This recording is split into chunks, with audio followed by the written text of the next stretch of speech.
Shri Gayatri tours and travels Chardham యాత్ర complete travel plan. మంత్రి కందుల దుర్గేష్ పై deputy CM Pawan Kalyan serious అయ్యారు. టూరిజం శాఖ మంత్రిగా గోదావరి కాలుష్యం జరగకుండా చూడాల్సిన బాధ్యత మీది కాదా అంటూ మండిపడ్డారు. ఇక పుష్కరాల రేవును అందంగా తీర్చిదిద్దితే సరిపోతుందా అంటూ నిప్పులు చెరిగారు.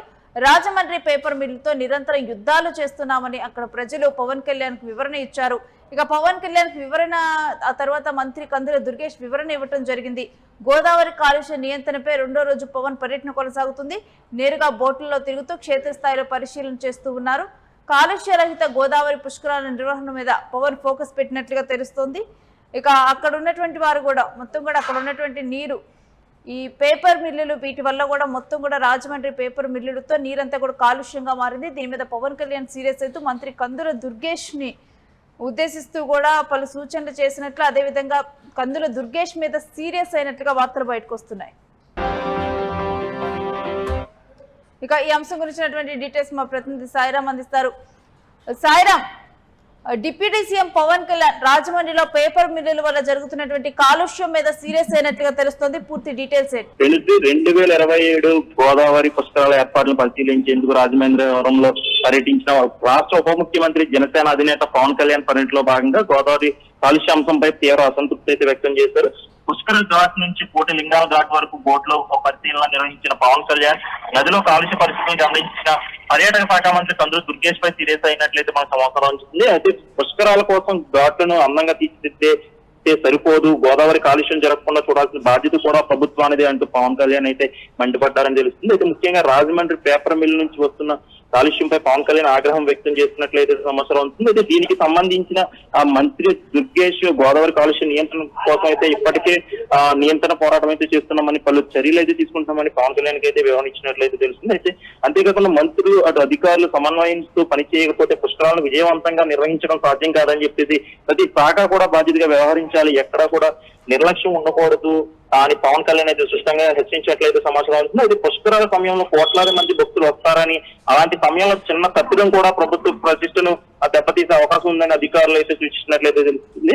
అయితే పర్యటన సందర్భంగా ఘాట్ల పరిశుభ్రత, భక్తుల సౌకర్యాలు, ట్రాఫిక్ నియంత్రణ, అటు పారిశుద్ధ్య భద్రతా ఏర్పాట్లపై పవన్ కళ్యాణ్ అధికారులతో అయితే సమీక్ష నిర్వహించారు. అయితే ఈసారి గోదావరి పుష్కరాలకు కాలుష్యరహితంగా అత్యాధునిక సదుపాయాలతో అయితే నిర్వహించాలని కూడా అధికారులకు అయితే స్పష్టమైన ఆదేశాలు అయితే ఇచ్చినట్లయితే సమాచారం అవుతుంది. అయితే అలాగే నదిలో చెత్త, ప్లాస్టిక్, అటు మురుగు నీరు చేరకుండా ప్రత్యేక చర్యలు కూడా తీసుకోవాలని చెప్పి సూచించినట్లయితే తెలుస్తుంది. అయితే డిప్యూటీ సీఎం స్వయంగా రంగంలో దిగి క్షేత్రస్థాయిలో సమీక్ష నిర్వహించడంతో అధికార యంత్రాంగం కూడా అప్రమత్తమైంది. 2027 గోదావరి పుష్కరాలకు దేశానికి ఆదర్శంగా నిలిచే లక్ష్యంతో ప్రభుత్వం ముందస్తు ప్రణాళిక అయితే సిద్ధం చేస్తున్నట్లయితే సమాచారం జైనశ్రీ.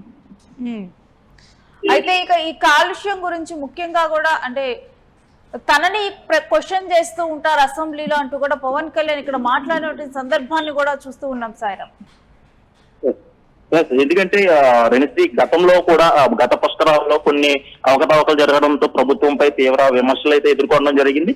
ఈసారి ఎప్పటికీ కూడా ఏ విషయంలో కూడా తగ్గకుండా ప్రతిదీ కూడా చాలా జాగ్రత్తగా క్షేత్రస్థాయిలో పరీక్షించి, అందుకే కేవలం డిప్యూటీ సీఎంఏ ముందస్తుగా ఆయన ఆరోగ్య పరిస్థితి మెరుగుపడిన తర్వాత ముందస్తు కార్యక్రమం ఇదే చేపట్టారు. తర్వాత త్వరలో కూడా సీఎం చంద్రబాబు నాయుడు కూడా ఈ పర్యటించబోతున్నారు పుస్తకాలకు సంబంధించి.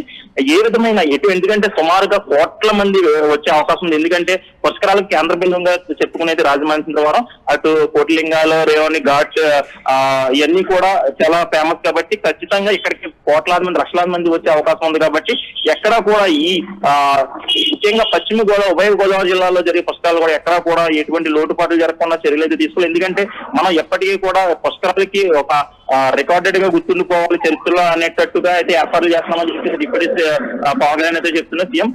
అది చూసుకుంటే అయితే ఎవరైనా సరే, ఎటువంటి అధికారులు, మంత్రులు అవనండి, అధికారులు ఎవరైనా సరే ఏర్పాట్ల విషయంలో అవకతవకలు జరిగితే ఎవరిని కూడా ఉపేక్షించేది లేదు. ప్రతి ఒక్కరి మీద చర్యలు తీసుకుంటామని చెప్పేసి చిన్న పెద్ద అని చూడకుండా ప్రతి ఒక్కరు కూడా ఖచ్చితంగా అనుకున్నట్టుగానే పని పూర్తి చేసి అన్ని సౌకర్యాలు కూడా ఏర్పాట్లు చేయాలని చెప్పేసి డిప్యూటీ సీఎం పవన్ కళ్యాణ్ అయితే పిలుపునిస్తున్నారు. Friends, thanks for the details Sairam.